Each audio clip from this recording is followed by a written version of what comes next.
Hello there, duelists. In these dark winter months, it can be difficult to get all the exercise one should. So instead, I'm playing the sportiest archetype in Yu-Gi-Oh! UA. UA have always been a little bit terrible. Not unlike their kind of follow-up archetype, FA. But with some recent new cards in Phantom Rage, they can now at least get a run around.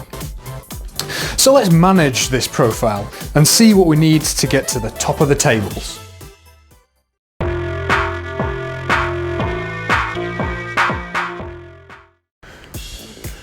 Alright, so let's meet the players. So first up we've got 3 UA player manager. So this is one of the newer ones from Phantom Rage, and I would argue one of the better UA cards just in general. So he's kind of got an effect that can really kind of assist in, breaking boards and, ensuring that your plays are going to go through. So when you normal or special summon a UA monster, you can special summon this guy from your hand, and then you can either pop a card on the field or negate all monsters on the field apart from UA monsters. So you've got to be a little bit careful because that will also do your own monsters should you have other monsters on board. You can only use him once per turn, which I suppose is kind of fairly standard, but he's a good extender and disruption. He's at least going to field out a negate. From there we've got 3 Libero Spiker, who again is one of the newer ones from Phantom Rage. So most of the UA monsters, in fact, the player manager is actually one of the unique ones in that he doesn't have this effect, but most of them have got the effect where you can return a UA monster from the field to the hand in order to special summon a different UA monster from your hand. And Libero Spiker is no exception. You can only do that, the special summon that way once per turn. Libero Spiker's also got an effect where you can shuffle in a level 5 or higher UA monster from your hand into your deck, and then special summon a UA monster from your deck, and then return Libero Spiker from the field to the hand.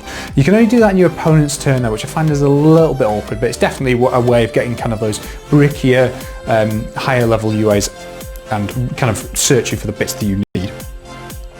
From there, we're playing 2 UA Midfielder. I was running this at 3, but I found I was clogging on the normal sun, so I've cut this down. And we've got a lot of ways of searching our UA monsters. So again, I think 5 normal summons is quite low, but we've got a bunch of other cards that kind of represent, our level 4 monsters. So Midfielder's got that same special summoning effect, and then during the player's turn, you can kind of do a switcheroo without that monster's effect, which is quite good because it means that during your opponent's turn, if you've used a UA monster's effect, you can tag it out for a different UA monster that you have in your hand. And then we've got 2 UA Perfect Ace. So this is kind of like, one of the better original cards, I would say. So during your opponent's turn, when a card or effect is activated, discard a card, negate that effect. It's a super easy, super generic. It's great disruption. I think if you can manage to end on a Perfect Ace, then you're in a good stead. Now I've got a few one-offs. So I've got UA Blockbacker. So he's kind of, I suppose, another defensive one. You could potentially just run another Perfect Ace if you wanted, but I quite like the variety. And again, with stuff like Libero Spiker and Midfielder being able to tag through, if you've used Perfect Ace, then you can go into Blockbacker should you have it and stuff. So Blockbacker, when your opponent special summons a monster, switch the position and negate their effect. And again, that kind of gives you a double disruption sort of thing. What I would say is that, obviously it's not going to help with, link monsters or anything like that. And then we've got a couple of others. I've got 1 Dreadnought Dunker, so he's got piercing, and then if you inflict battle damage, you can destroy it on the field, so that's not bad. And then I've got Rival Rebounder. So if this guy's special summoned during your opponent's turn, or he's normal summoned, you can special summon a UA monster from your graveyard for your hand, which I found it does come up a bit. I think the thing is that what I would say is that you kind of once you've gone through this deck's kind of first turn play, you kind of need some way of grinding out some for longer duels. And then I got a bunch of one-offs. So I got 1 attack gainer, 1 Vylon Cube, and 1 Sauravis. So we're kind of going down the combo route here, although I would, you could argue that maybe the control route would be another way of playing UA. So attack gainer as a warrior, he's earth and a tuner, so he's a great as old target. Vylon Cube is our kind of Halka-Fibrat's target and a way of recruiting through all of our equip spells. And then Sauravis, we kind of get to add as part of that combo, and he's also kind of like, a hand trap, prevention, should I say. And from finally, we're running 3 effect Veiler, and you could again run whatever you want to. I've just kind of squeezed in the effect Veilers just because, I think they're a reasonably good budget alternative, and I don't really want to chunk like £60 worth of infinite impermanence into, UAs.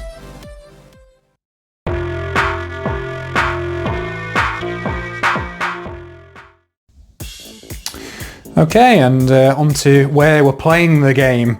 So we've got 3 UA Hyper Stadium, which again is another one for Phantom Rage, and it's a really good addition. I think it synergizes really well with the existing stuff, and I think it's a really nice piece of legacy support. So when we activate it, we can add a UA or an FA monster, actually, should I say, not that we're playing any of those. Or you can add a UA Stadium from your graveyard, which is quite nice. Again, the later you are in the duel, the more that, I would say, tends to come up. So then you can reveal a field spell from your hand and pay 1,000 life points, and then you can normal summon a UA or FA monster in addition to your normal summon set, which is really good, mostly because UA Stadium, so this is the other field spell that we're playing. So if a UA monster is normal summoned to your side of the field, you can add a UA monster from your deck to your hand, which is not once per turn, which means we're going to get 2 searches from it. And then if a UA monster is special summoned, all monsters you currently control will gain 500. And that's not even, kind of UA monsters, it's just everything, which is great. And neither of those are once per turn, which is pretty solid. Oh, so the second one is once per turn. You should probably read the card. And so basically most of our combos tend to go through, what we want to get in our opening hand is 2 field spells. And from there, we're onto a really solid play, as long as we don't get disrupted. From there, we've got some kind of, I suppose extenders, is what I'd call it, yeah. So we've got Signing Deal, so special summon a UA monster from its deck, but its effect's negated, can't be used for synchro or XYZ material, and then you lose life points equal to the level of the monster times 300. You can only activate 1. But it's kind of, our rocket launch, or rocket launch? Quick launch, or whatever it's called. Yeah, whatever the, Dragon Link one is, or an emergency teleport, maybe that's one that I couldn't remember the name of. But yeah, I think it's a really good extender, and obviously, with that tagging out thing, you're not likely, to kind of leave that monster on board. From there, we're running 3 Force Burial Goods, and this is kind of a recruiter for our field spells, due to some of the other cards that we've got. And worst case scenario, you could also dump a UA Stadium and then activate the Hyper Stadium over the top of it to add back the UA Stadium. So, it's fairly solid. From there, we're running a few equips. So we're running 1 Divine Sword Phoenix Blade, for kind of that initial dump and that add back for, for discard fodder. We're running 1 DDR, Different Dimension Reincarnation, for, for that, synergy, I suppose, with Divine Sword Phoenix Blade. We're then running 1 Living Fossil, for that special summon back. And again, the same thing with Overdone Burial to kind of go hand in hand with kind of like Isolde adds a high level monster. You can then use that to special summon one of your other monsters from your graveyard. From there, we've got a few searches, got Set Rotation and Terraforming to try and, really after those field spells. And then we've got 1 Reinforcements of the Army, to kind of recruit any, I suppose Midfielder or Libero Spiker. From there, we're running 2 UA Penalty Box. So this is an interesting card. At the start of a damage step, if UA monster battles an opponent's monster, you can banish that opponent's monster until your opponent's second end phase, which is a bit of a weird effect. You can only use the effect once per turn. And then the real reason that we're running it is because you can banish this card from your graveyard to add 1 UA spell card from your deck to your hand. And again, that's, super useful in terms of the Foolish Burial, just to try and get those double field spells in hand.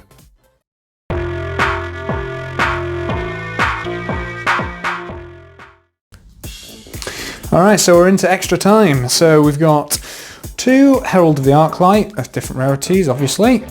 So with Vylon Cube, you kind of need to synchro summon into light monsters in order to gain its kind of recruitment effect, in terms of searching a equip spell. Herald of the Arclight's great. It's in terms of it's a good stepping stone. It's a disruption. It'll also add the the Sauravis when it gets sent to the graveyard. It's super good. From there, we've got 1 Naturia Beast. So our level 4s are Earth, attack game is Earth. Naturia Beast can sometimes just lock out a game on its own. From there, we've got Desert Locust, just in case our Crystal Halcyon Firebrax, spoiler alert, is 6 on board.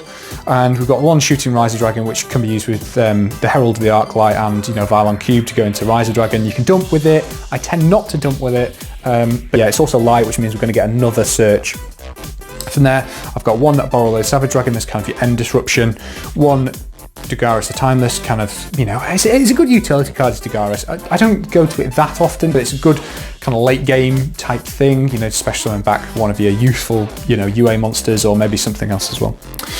From there, we're onto the links, so we're running one Link Cross, 2 Isolde, 2 Tales of the Noble Knights, 1 Christian Hulk Fibrax, 1 IP Masquerena.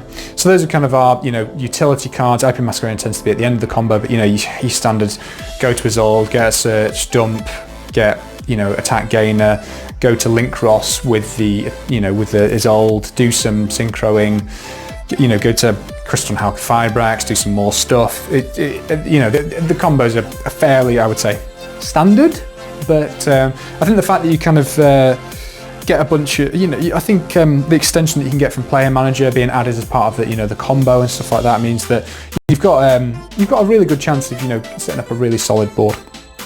From there, kind of our boss monsters, we've got 1 Nightmare Unicorn, 1 Appaloosa, and 1 Borrowed Dragon. So Borrowed Dragon, I think, is probably the one that you could say you could change easiest.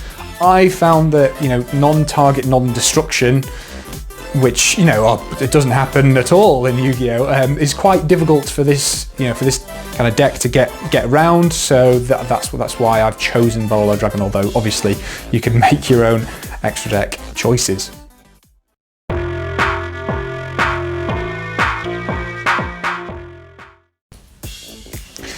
Okay, so we're wrapping up the game. As stated, I feel there are kind of 2 approaches to building UAs. You can either kind of go down that control route, or as kind of presented here, you can kind of opt for a more combo heavy variant.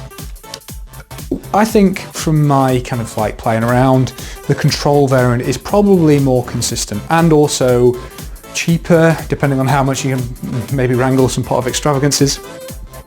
I'm just not convinced it's actually better.